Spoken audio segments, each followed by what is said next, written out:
When a computer crashes, you don't paint the monitor to fix the frozen pixels. You trace the hardware fault and reboot the system. The human scalp operates the same way. When hair begins to thin, the cosmetic fading is a surface-level symptom. Beneath the skin, a programmed biological sequence has suffered a system crash. This flowchart illustrates the underlying programming. Every hair follicle on your head is governed by a biological state machine that cycles through 3 distinct phases. First is anagen, the active growth phase. Next comes catagen, a brief transitional period. Finally, the follicle enters telogen, the resting phase where the hair sheds and the system resets. In a healthy scalp environment, this loop runs continuously. Data signals instruct the cells to divide, and a steady supply of oxygen and nutrients fuels the transition from resting back to active growth. The cycle repeats flawlessly.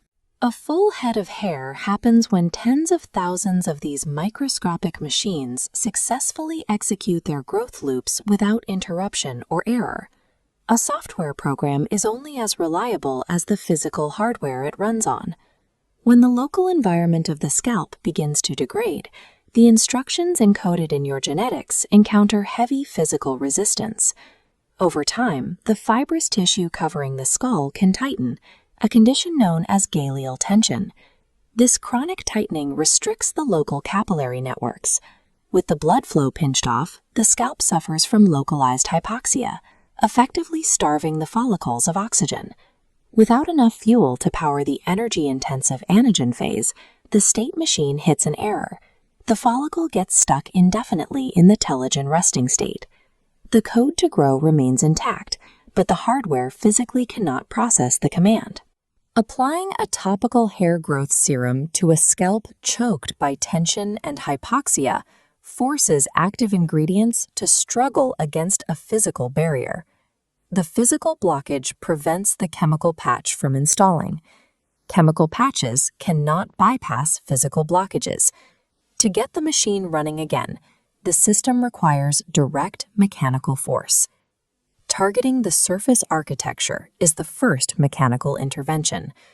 By using tiny, sterile needles to create controlled micropunctures across the scalp, we can intentionally trigger a potent biological response. This graph maps the specific depths of the skin tissue. Early assumptions suggested that deeper punctures would yield better results. However, recent clinical comparisons reveal that striking this exact 0.5 to 0.6 millimeter zone is the optimal trigger depth. Pushing deeper into the tissue introduces unnecessary inflammation without improving the outcome. Striking this exact depth forces a system override. The microtrauma tricks the localized tissue into launching an acute wound healing cascade. This physical stimulus produces a specific chemical output. The controlled trauma upregulates the Wnt beta-catenin signaling pathway. Simultaneously, the tissue releases vascular endothelial growth factor, which builds new blood vessels. As an added structural benefit, these microscopic channels bypass the dense outer layer of the skin. If a topical drug like Minoxidil is applied later, the permeability of the scalp is drastically higher, allowing the medication to reach the target cells efficiently. Microneedling relies on highly calculated mechanical trauma to force the local tissue to reboot, compelling the trapped follicle back into active growth. The second physical input focuses on lateral tension. Clinical data shows it takes exactly 4 minutes of a standardized daily massage protocol to alter the follicle's behavior. The underlying mechanism is mechanotransduction. This is a biological process where cells physically sense mechanical pressure and translate that stimulus into chemical activity.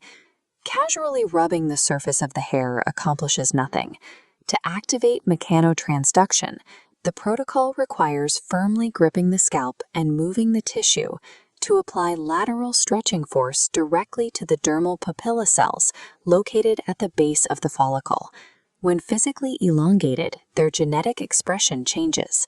Studies confirm the stretching force upregulates growth phase genes while suppressing genes responsible for regression.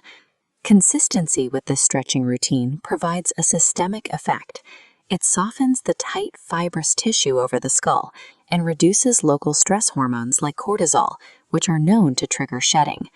By applying a lateral physical stretch, you deliver a direct biological command.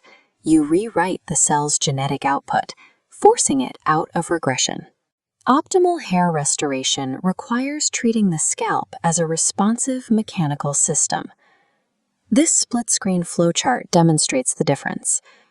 Pouring topical treatments onto an inflamed hypoxic scalp yields a sluggish, inefficient data stream on the left. Introduce mechanical stimulation, and the right side shows an accelerated feedback loop. Physical inputs prepare the hardware, allowing chemical execution. Success in this system relies on consistency and precision. 4 minutes of daily lateral stretching, combined with a 0.6 millimeter depth, provide the necessary stimulus. Pushing beyond these parameters only damages the tissue. These physical actions act as potent biological triggers on their own, and they multiply the effectiveness of any topical treatment applied to the scalp. A trapped hair follicle can be rescued. By manipulating the physical environment, we override the genetic programming causing failure. Mechanical force dictates biological reality.